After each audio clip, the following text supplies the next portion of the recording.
Caché. Mais non! Mais non! Non! Non! C'est pour se faire plaisir! Et salut à tous les amis, on se retrouve aujourd'hui pour une toute nouvelle vidéo. Alors c'est une vidéo très ambitieuse parce que ça m'a pris beaucoup de temps à la faire.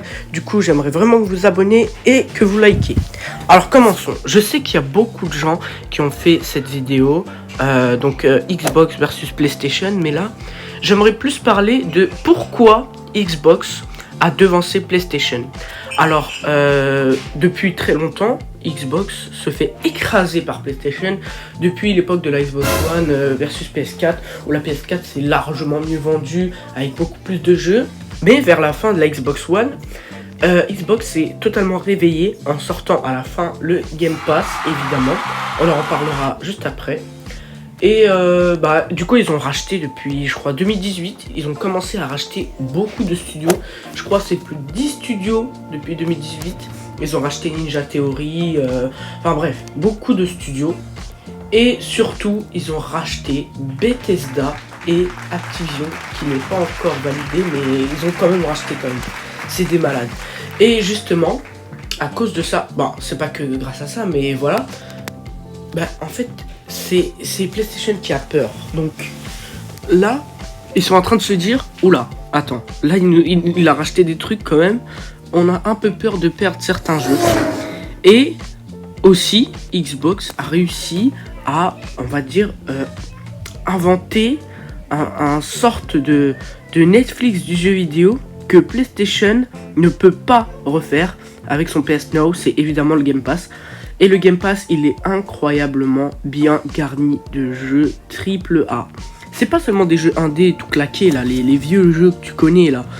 Non, c'est vraiment des gros jeux. Tu vois des Yakuza Like a Dragon, Halo Infinite, Forza qui sort dès le premier jour.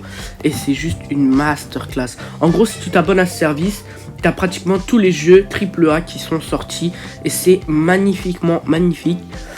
Là pour l'instant PlayStation ne peut rien faire avec son PS Now tout claqué là.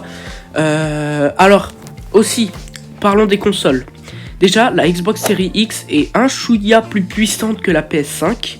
Et au moins, ils n'ont pas monté le prix pour l'instant. Ils n'ont pas monté le prix des Xbox Series X comparé à la PS5 qui est déjà introuvable. Et qui ont fait monter le prix, hein, c'est des grands malades. Aussi, ils ont la PS5 a essayé de faire une sorte de manette élite comme Xbox, mais elle coûte 250 €. C'est le prix de une Nintendo Switch, donc c'est totalement ouf. Xbox a aussi un autre grand argument de vente, c'est évidemment ça. Xbox Series S. Alors certes, elle est moins puissante et a moins de stockage, mais c'est quand même une console next-gen. Et pour le prix d'une Nintendo Switch, en ce moment elle est en promotion sur Amazon, elle est à 266 €. C'est du jamais vu pour une console next-gen. Et franchement, qu'attendez-vous? Achetez-la sérieusement, c'est un de ces bangers. Imaginez-vous, vous profitez de l'offre Game Pass. Tout ça en achetant une console de 266 €. En gros, c'est une Switch, mais avec ça, tu rajoutes des beaux graphismes et un Game Pass magnifique. Surtout que là, ça envoie du lourd. Certes, 2022 était une année assez blanche pour Xbox. Ils ont rien sorti, on va se dire ça.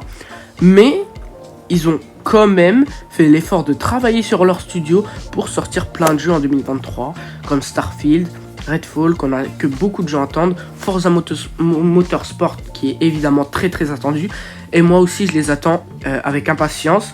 Après, je peux pas dire que Xbox a devancé PlayStation parce que c'est l'avis de la communauté, c'est-à-dire que si vous préférez les jeux de PlayStation, achetez-vous une PlayStation, c'est pas compliqué. Mais si vous préférez comme moi des Halo, des Forza Motorsport, des Forza Horizon, des Gears, achetez-vous une Xbox, qu'est-ce que vous attendez? Sérieusement, moi, les exclusivités PlayStation, j'ai du mal. C'est-à-dire The Last of Us, pour moi, il était éclaté au sol. Pareil pour Horizon, c'était nul. À part Spider-Man, il n'y a vraiment pas grand-chose que j'aime chez PlayStation. Et c'est donc tout naturellement pourquoi je me tourne vers Xbox, tout simplement. Alors, il faut savoir aussi que Xbox, ils sont très malins. Parce qu'ils ont une très bonne communication.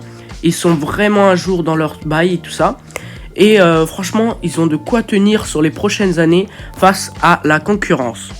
Et il y a aussi un autre argument pour Xbox qui ont largement devancé PlayStation, c'est surtout au niveau du cloud, parce que en fait, si vous savez pas, quand vous prenez l'abonnement du Game Pass Ultimate, vous avez accès au Xbox Cloud Gaming, c'est-à-dire que vous pouvez jouer sur votre téléphone à vos jeux préférés sur Xbox. C'est juste incroyable, sachez que la qualité est juste aussi incroyable, car vous pouvez jouer en 4K, c'est du jamais vu.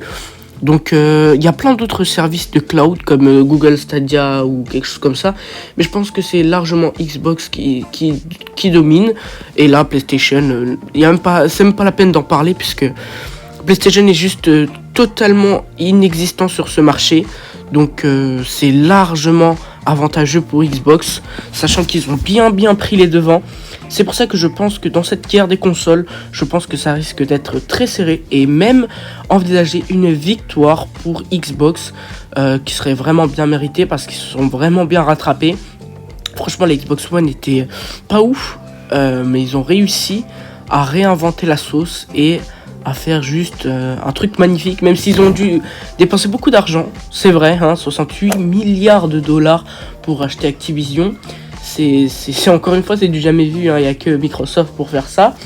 Mais je pense que grâce à tous leurs efforts et tout leur argent, je pense que ça finira par payer, parce que déjà ça se voit, il y a beaucoup plus d'abonnés au Xbox Game Pass maintenant. C'est toujours en croissance évidemment.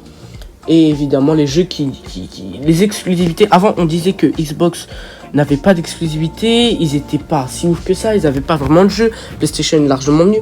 Et ben là ça s'inverse, c'est tout simplement Xbox, parce que clairement on dit que Xbox n'ont pas d'exclusivité, mais là avec tout ce qu'ils sont en train de faire, je pense que à ce niveau là Xbox a plus d'exclusivité que PlayStation, on peut se dire ça. Donc voilà les amis, c'était mon avis sur la Xbox Series X et de Xbox en général. J'espère que cette vidéo vous aura plu. Alors évidemment, beaucoup de gens ne seront pas d'accord avec moi, c'est tout à fait normal, chacun son avis. Si vous préférez PlayStation, achetez-en une, même si ça va être très chaud pour vous. Si vous préférez une Xbox, foncez-y. Donc voilà, c'était mon avis, et parce que j'ai souvent aussi grandi avec Xbox. Et du coup les amis, j'espère que cette vidéo vous aura plu. C'est une vidéo qui m'a pris beaucoup de temps à la faire, donc n'hésitez pas à liker, à vous abonner, à activer la cloche de notification et à partager si ça vous a plu. Sur ce, je vous dis peace out.